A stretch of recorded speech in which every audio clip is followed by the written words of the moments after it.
Minsan, ang pinakamalungkot na kwento ay nagsisimula sa salitang tayo.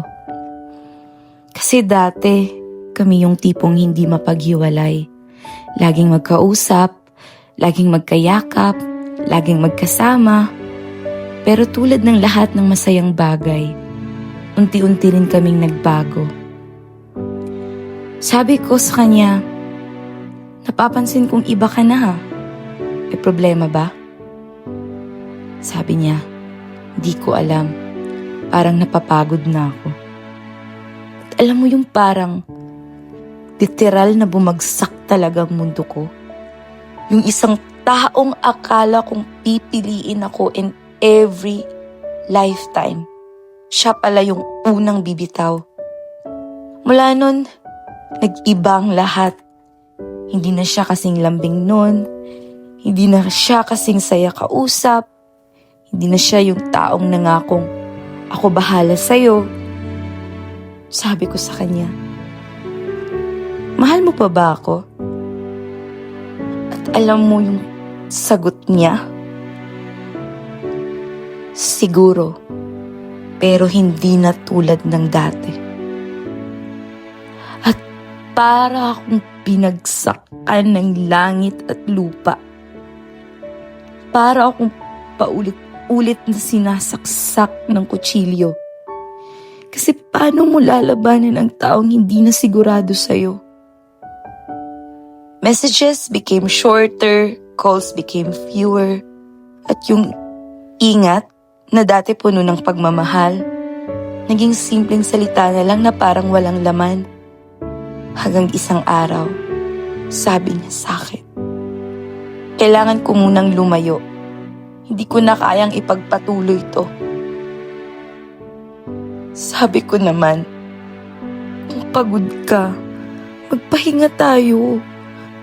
Pero wag mo naman akong iwan. Talagang lumuhod pa ako sa kanya para sabihin yun. Sabi niya, hanga ako sa'yo. Pero hindi na ako masaya. Hindi na tayo pwedeng magsama. Wala na akong nasabi. Kasi minsan, kahit gaano mo pa kamahal ang isang tao, hindi mo siya mapipilit manatili sa'yo.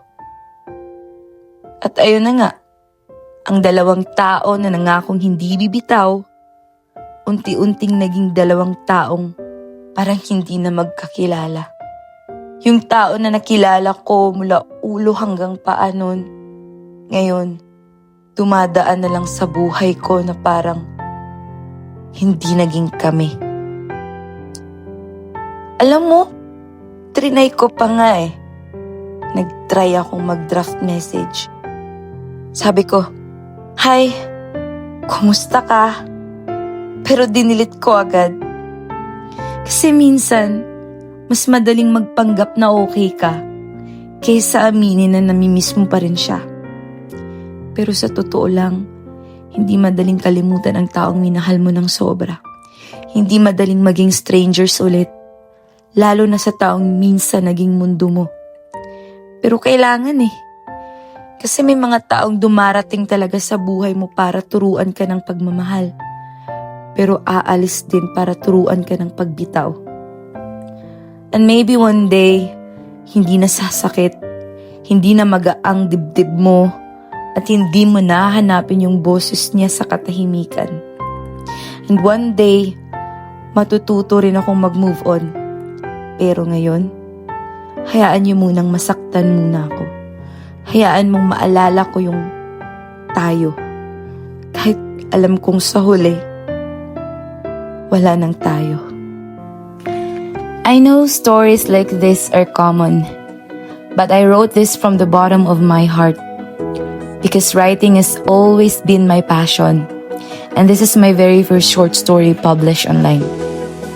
So thank you for listening and thank you for being here. God bless.